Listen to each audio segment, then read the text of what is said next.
Hello students, we are going to start solving exercise 4.3 question number 4। ए से related question है। देखिए क्या है क्वेश्चन, रीड करते हैं पहले हम। द सम ऑफ, सम का मतलब है एडिशन, जोड़ना आपको।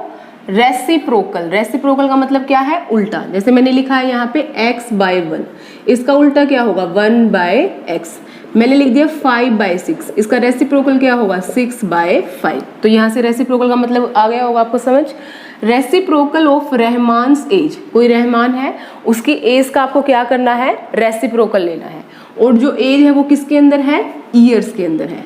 3 years ago and 5 years from now is 1 by 3। ये 3 years ago का मतलब क्या है, जो भी उसकी प्रेजेंट एज हम लेट करेंगे उससे 3 साल पहले की बात हो रही है, 3 साल पहले। और उसके बाद आपका है 5 years from now, जितनी उसकी प्रेजेंट एज है उससे अगले 5 साल की बात की जा रही है। तो उसकी जो 3 साल पहले की उम्र है और जो 5 साल बाद की उम्र है उसका हमें करना क्या है, रेसिप्रोकल लेना है। और उस रेसिप्रोकल का जो जोड़ है वो किसके इक्वल होगा, 1 बाय 3 के इक्वल होगा। आपको निकालनी क्या है, प्रेजेंट एज। जो निकालना है वही आपको लेट करना है। Let the present age of Rahman, let the present age of Rahman. कितनी लेट कर ली हमने, x ईयर्स। ईयर्स क्यों लिखा, क्योंकि एज किसके अंदर है, ईयर्स के अंदर है। अब उसके बाद हमें 2 एज लेनी है, एक तो 3 साल पहले की और एक 5 साल बाद की। तो आपको लेट कर लेंगे, लेट या इसको आप कर लीजिए 3 years ago रहमान्स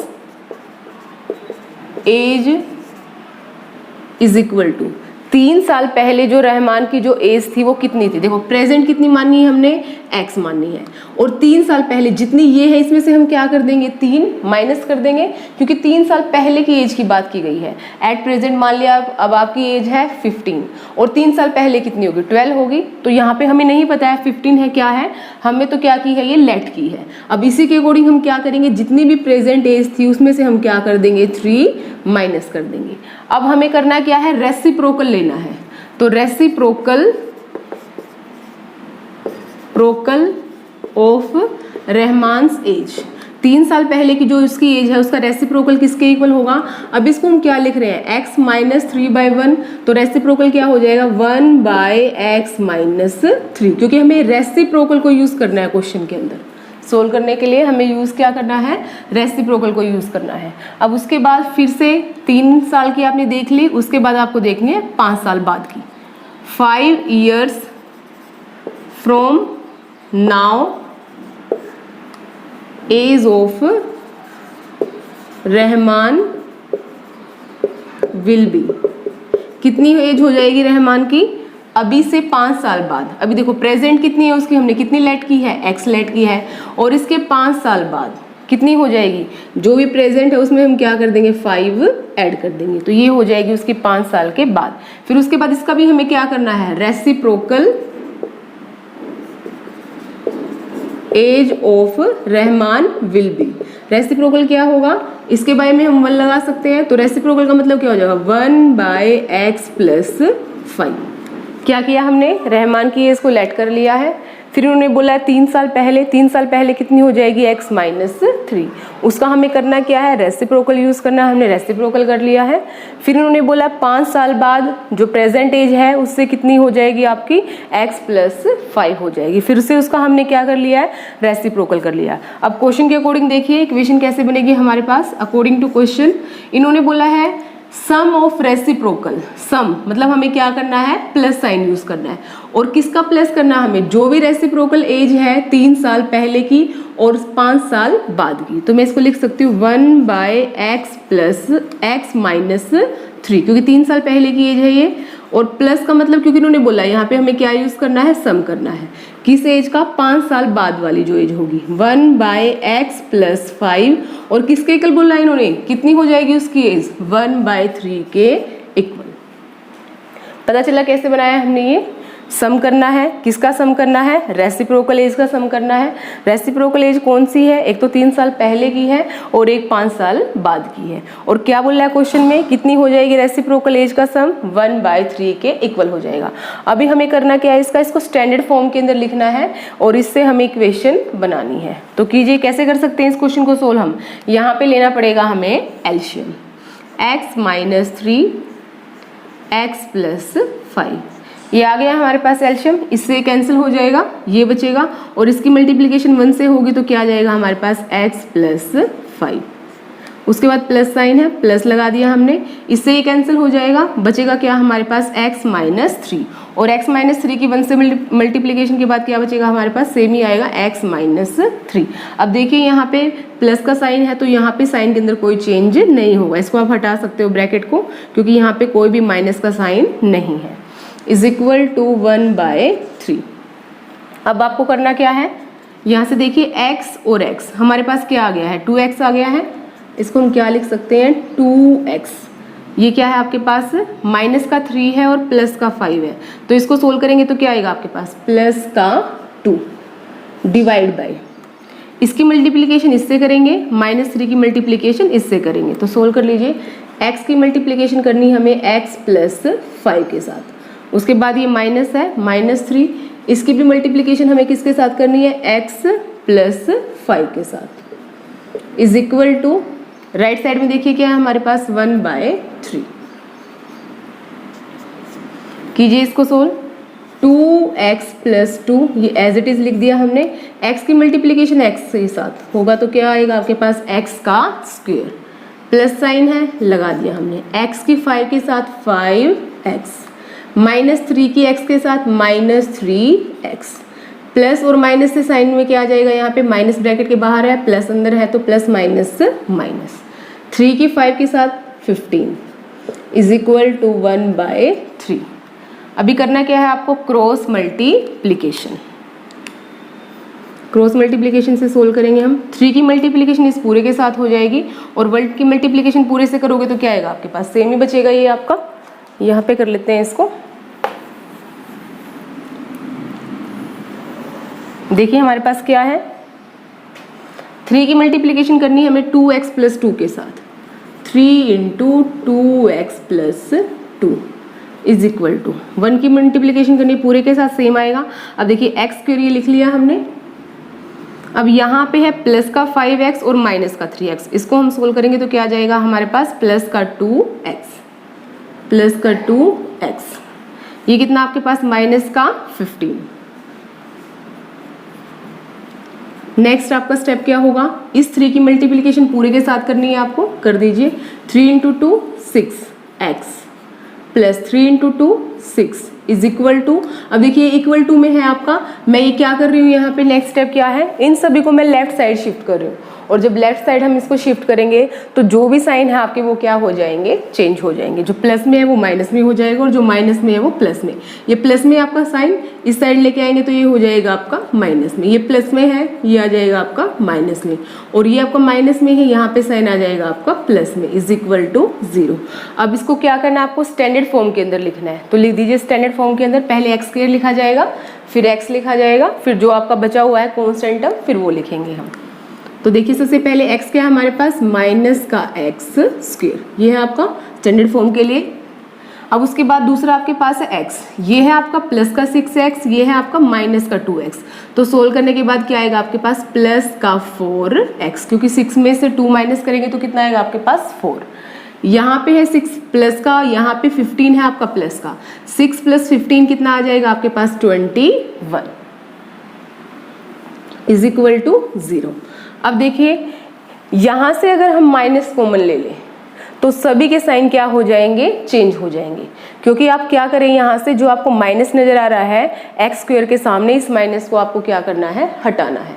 हटाने के लिए आपको क्या करना पड़ेगा? माइनस आपको कॉमन लेना पड़ेगा, और जो माइनस आपने कॉमन लिया है वो क्या कर देगा? सभी के साइन को क्या कर देगा? चेंज कर देगा। तो जो नेक्स्ट स्टेप है उसको हम डायरेक्टली कैसे लिख लेंगे? हम सभी के साइन क्या करके लिख लेंगे? चेंज करके लिख लेंगे। और हुआ कैसे है वो? By taking minus sign common. अब यहाँ पे इसको हम क्या लिख सकते हैं? x², क्योंकि माइनस से हमने क्या लिख दिया इसको? प्लस। ये प्लस में है, इसको हमने कर दिया साइन माइनस, ये प्लस में है, इसको हमने कर दिया माइनस, इज इक्वल टू 0। अभी हमें करने हैं मिडिल टर्म के फैक्टर। इस तरह से फैक्टर करने हैं कि आपका प्लस माइनस करके -4 आए और मल्टीप्लाई करके कितना है आपके पास माइनस का 21। तो फैक्टर है आपके पास 7 और 3। अगर 7 को हम माइनस का ले लें और 3 को प्लस का लेंगे तो आपके पास क्या आएगा माइनस का 4 और मल्टीप्लाई करने के बाद आएगा आपके पास माइनस का 21। फैक्टर लिख रहे हैं अभी हम। -4x को हम क्या लिख सकते हैं, माइनस का 7x प्लस का 3x -21 इज इक्वल टू 0। अब यहाँ से क्या किया जा सकता है, x कॉमन लिया जा सकता है, x ले लिया हमने कॉमन, x -7, x कॉमन लिया तो क्या बचा हमारे पास, x बचा है, ये x ऑलरेडी बाहर जा चुका है, अंदर क्या बचा -7। उसके बाद यहाँ से हमने क्या किया है, यहाँ से हमारा 3 और 27 के टेबल के अंदर भी क्या आएगा हमारा 3 आएगा, 3 7 जा 21 है ये 21। तो यहाँ से भी हम क्या कर सकते हैं 3 कॉमन ले सकते हैं। 3 कॉमन ले लिया हमने, अंदर क्या बचा है, ये x बचा है, 3 बाहर जा चुका है, -3 7 जा 21 इज इक्वल टू 0। फिर इसको कैसे लिख सकते हैं, इसको इकट्ठा लिखा जा सकता है x प्लस 3, ये हम इकट्ठा लिखेंगे, x -7 इज इक्वल टू 0। अब उसके बाद x प्लस 3 भी किसके इक्वल रखा जाएगा, 0 के इक्वल, और x -7 भी किसके इक्वल रखा जाएगा, 0 के इक्वल। अब साइन देखिए क्या हो जाएगा, राइट साइड लेके जाएंगे, इसको राइट साइड लेके जाना है, इसको राइट साइड लेके जाना है। x इज इक्वल टू, ये प्लस में है, उस साइड जाके आपका आ जाएगा -3, और यहाँ से ये आपका माइनस है, उस साइड जाके आ जाएगा आपका प्लस का 7। अब आप मुझे ये बताइए, क्या कभी एज माइनस के अंदर होगी आपकी, -3 -2 ईयर्स कभी सुना आपने किसी की एज, नहीं, तो हम इसको कैलकुलेशन में यूज नहीं करेंगे। तो जो रहमान की जो प्रेजेंट एज होगी वो किसके इक्वल होगी, 7 के इक्वल होगी। क्यों होगी, क्योंकि हमने स्टार्टिंग में चेक कीजिए, हमने लेट किया था present age of Rahman is equal to x year, और हमें निकालना क्या था, हमें निकालना भी यही था present, find his present age, और प्रेजेंट एज कितनी आ गई है रहमान की, 7 ईयर। तो लिख दीजिए Rahman present age is equal to 7 years. Question number 5 देखिए, इसके अंदर क्या है, क्वेश्चन रीड कर रही हूँ पहले मैं। In a class test the sum of Shefali marks in mathematics and English is 30। कोई 2 स्टूडेंट है, नहीं, एक ही स्टूडेंट आपकी शेफाली, उसके मार्क्स दिए गए हैं इंग्लिश के और मैथमेटिक्स की, उनका बताया गया है सम, और सम किसके इक्वल बोला गया आपको, 30 के इक्वल। मतलब इंग्लिश में कुछ आए होंगे उसके और मैथ्स में कुछ आए होंगे, और दोनों को अगर ऐड किया जाए तो कितना आ गया हमारे पास, 30 आ गया। फिर उन्होंने बोला है had she go 2 marks more in mathematics, math में उसके 2 नंबर ज़्यादा आ जाएं, and 3 marks less in English, अगर 3 मार्क्स कम आ जाए इंग्लिश के अंदर तो उसका जो प्रोडक्ट होगा मार्क्स का वो किसके इक्वल हो जाएगा, 210 के इक्वल। और आपको बताना क्या है, उसके दोनों सब्जेक्ट्स के अंदर मार्क्स कितने थे। तो सबसे पहले हमें लेट करना पड़ेगा शेफाली के मार्क्स को, किस किस के अंदर हमें उसको लेट करना है, इंग्लिश के मार्क्स को भी और मैथ्स के मार्क्स को भी। तो हम पहले उसके लेट कर लेंगे यहाँ पे मैथ्स के marks. Let Shefali maths marks. हमने मान लिया यहाँ पे कि जो शेफाली है उसके मैथ्स के अंदर कितने मार्क्स आए हैं, x आए हैं। उसके बाद let Shefali English marks, English के उसके मार्क्स कितने होंगे, देखो टोटल जो सम है मार्क्स का वो किसके इक्वल है, 30 के इक्वल है। अगर आपको पता चल गया एक सब्जेक्ट के उसके अंदर x है तो दूसरे के अंदर कितने होंगे, जो टोटल है उसमें से x को हम क्या कर देंगे, माइनस कर देंगे, तो टोटल सम कितना है उसके मार्क्स का, 30 है। अगर मैं 30 में से x माइनस कर दूं तो मुझे पता चल जाएंगे कि उसके इंग्लिश के अंदर कितने मार्क्स हैं। तो हमने ये लिखा है इंग्लिश मैथ्स के मार्क्स x लिख दिया है, उसके बाद इंग्लिश के मार्क्स कितने हो गए हैं, 30 माइनस x, क्योंकि दोनों का सम कितना है, 30 है। अब जैसे इसको साइड में बता देती हूँ मैं आपको, जैसे मान लिया कि आपका टोटल है 40 है, 2 सब्जेक्ट के मार्क्स इंग्लिश है और मैथ है, 40 है। मान लिया इंग्लिश के अंदर है आपके 25, क्या आप मैथ्स के मार्क्स निकाल सकते हो, कैसे निकालोगे, जो टोटल है, टोटल क्या है 40, दोनों का सम क्या है 40। उसमें से किसको माइनस कर दोगे, 25 को माइनस कर दोगे तो कितने आ जाएंगे आपके पास 15। सेम एज इट इज हमने किया है। टोटल यहाँ पे कितना है, सम मार्क्स का 30 है, x हमने मान लिया है। और अगर हमें इंग्लिश के निकालने हैं तो हम क्या करेंगे, टोटल में से जो x है आपके मैथ्स के मार्क्स है उसको हम क्या कर देंगे, सब्सट्रैक्ट कर देंगे। उसके बाद इन्होंने बोला है अगर उसके मैथ के अंदर आ जाए 2 मार्क्स ज़्यादा और इंग्लिश के अंदर आ जाए उसके 3 मार्क्स कम, तब उसके मार्क्स का जो प्रोडक्ट होगा वो किसके इक्वल हो जाएगा, 210 के इक्वल। अब देखिए अकॉर्डिंग टू क्वेश्चन, सबसे पहले मैंने लिख लिए उसके मैथ्स के मार्क्स, फिर मैंने यहाँ पे लिख लिए उसके इंग्लिश के मार्क्स। इन्होंने बोला है मैथ्स के अंदर आ जाए उसके 2 नंबर ज़्यादा, तो कितना होगा, जितने भी हैं उसके अंदर हम क्या कर देंगे, 2 ऐड कर देंगे। जितने भी मार्क्स हैं उसके अगर 2 ज़्यादा आएंगे तो हम क्या करेंगे, 2 ऐड कर देंगे। उसके बाद इन्होंने बोला है जो इंग्लिश के मार्क्स हैं उसके अंदर जितने भी पहले आए थे उसके अंदर आ जाए 3 मार्क्स कम, तो अगर कम आए हैं तो हम क्या करेंगे, सब्सट्रैक्ट करेंगे। और फिर उन्होंने बोला product of these marks, product का मतलब मल्टीप्लीकेशन, किसके इक्वल है, 210 के इक्वल। समझ में आया होगा आपको। सबसे पहले हमारे इंग्लिश के मैथ्स के मार्क्स उसके हमने लेट कर लिए x है, इंग्लिश के कितने हो गए हैं, जितना सम था उसमें से माइनस कर दिया है। फिर उन्होंने जैसे क्वेश्चन में बोला हमने वैसे ही किया है। क्वेश्चन में इन्होंने बोला है मैथ्स के मार्क्स को 2 बढ़ा दिया जाए और जो इंग्लिश के मार्क्स है उसमें से 3 कम कर दिया जाए, तो दोनों के जो मार्क्स का जो प्रोडक्ट है, प्रोडक्ट का मतलब यहाँ पे मल्टीप्लीकेशन से है, वो किसके इक्वल आ जाएगा, 210 के इक्वल। बस आपको करना है कि अब यहाँ पे क्वाड्रेटिक इक्वेशन बनानी है और उसको सोल्व करना है। तो बना लीजिए क्वाड्रेटिक इक्वेशन, x + 2, यहाँ पे क्या है आपका 30 में से अगर आप 3 सब्सट्रैक्ट करेंगे तो कितना आ जाएगा आपके पास 27, ये -x = 210। अब आपको करना क्या है, इस x की मल्टीप्लिकेशन पूरे से करनी है, 2 की मल्टीप्लिकेशन भी पूरे से करनी है। तो कर दीजिए x × 27 - x + 2 × 27 - x = 210। x की मल्टीप्लिकेशन 27 से करेंगे तो 27x, x की x से करेंगे तो x का स्क्वायर, और साइन कौन सा आएगा, माइनस। उसके बाद प्लस 27 की 2 से करेंगे तो 54, प्लस माइनस क्या हो जाएगा, माइनस। 2 की x से करेंगे तो 2x = 210। अब इसके बाद आपको करना क्या है, इसको स्टैंडर्ड फॉर्म के अंदर लिखना है। स्टैंडर्ड फॉर्म में होता कि आपका पहले x² लिखेंगे, फिर x लिखेंगे, फिर कांस्टेंट टर्म लिखेंगे आप। तो सबसे पहले आपका x² ये है -x²। अभी यहाँ से देखिए प्लस का 27x है और माइनस का आपके पास 2x है, तो इसको अगर आप सोल्व करेंगे तो कितना आएगा हमारे पास, प्लस का 25x। अब यहाँ पे हमारे पास 54 प्लस का है, इसको हमें लेफ्ट साइड शिफ्ट करना पड़ेगा, तो यहाँ पे साइन क्या हो जाएगा आपका, चेंज हो जाएगा। यहाँ प्लस है तो यहाँ पे आ जाएगा आपका -210 = 0। तो माइनस का x² प्लस का 25x, इसको सोल्व कीजिए। माइनस का आपके पास क्या है, 210 है, और प्लस का कितना है आपके पास 54 है, तो इसको सोल्व करेंगे 6। यहाँ पे कितना बचा आपका 10 में से 5 सब्सट्रैक्ट किया 5, यहाँ पे 1 बच के आपका 1, प्लस माइनस में से साइन कौन सा आएगा, माइनस का, क्योंकि 210 क्या है, बड़ा है। तो यहाँ पे लिखेंगे हम -156 = 0।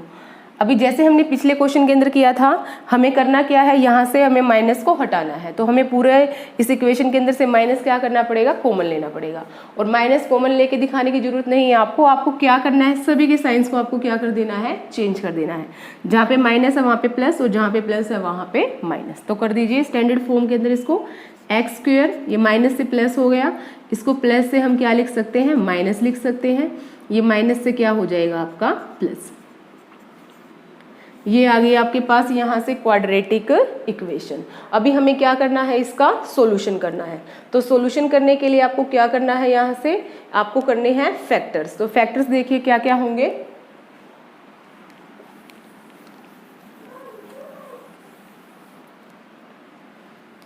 इक्वेशन लिख रही हूँ मैं यहाँ पे, x² - 25x + 156। फैक्टर्स होंगे आपके पास माइनस का 13x, माइनस का 12x + 156 = 0। और ये फैक्टर कैसे निकालते हैं मैं बता चुकी हूँ आपको। जो आपके पास कांस्टेंट टर्म है और जो एक्स स्क्वायर का कोफिशिएंट है उसको मल्टीप्लाई करके इस तरह से प्राइम फैक्टर बनाने हैं उसके कि आपके पास प्लस माइनस करके माइनस का 25 आ जाए यहाँ से और मल्टीप्लाई करें उन नंबर्स को तो कितना आ जाए आपके पास 156। तो आप करके देख लीजिएगा। -13 और -12 को अगर आप मल्टीप्लाई करेंगे तो यही आएगा आपके पास, और अगर इनको सोल्व करेंगे तो क्या आएगा आपके पास माइनस का 25। अब देखिए यहाँ से क्या कॉमन है हमारे पास, x कॉमन ले सकते हैं, x माइनस का 13। यहाँ से हम क्या कॉमन ले सकते हैं, 12 कॉमन ले सकते हैं x। अब देखिए ब्रैकेट के बाहर माइनस साइन है तो अंदर का जो साइन प्लस है उससे क्या हो जाएगा माइनस, और 12 को अगर 13 से मल्टीप्लाई किया जाएगा तो कितना आ जाएगा 156 is equal to 0। x minus 12 इसको इकट्ठा लिख दिया हमने, x minus 13 is equal to 0, x minus 12 is equal to 0, x minus 13 is equal to 0, x is equal to 12।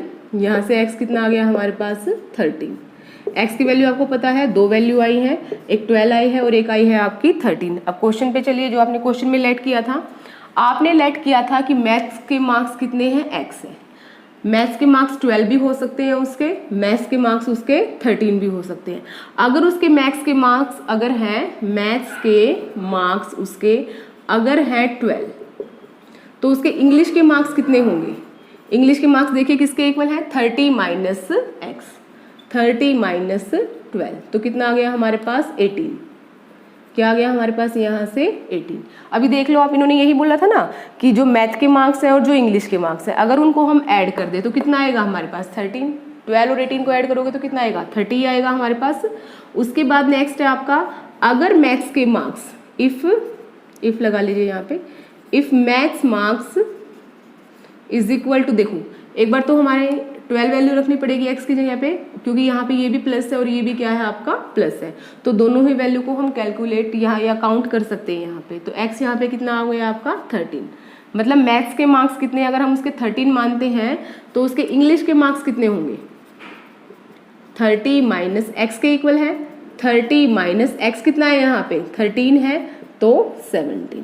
तो दो पेयर आए हैं उनके, अगर मैथ्स में 12 है तो इंग्लिश में 18 होंगे, अगर मैथ्स में 13 है तो इंग्लिश में कितने होंगे उसके 17 होंगे।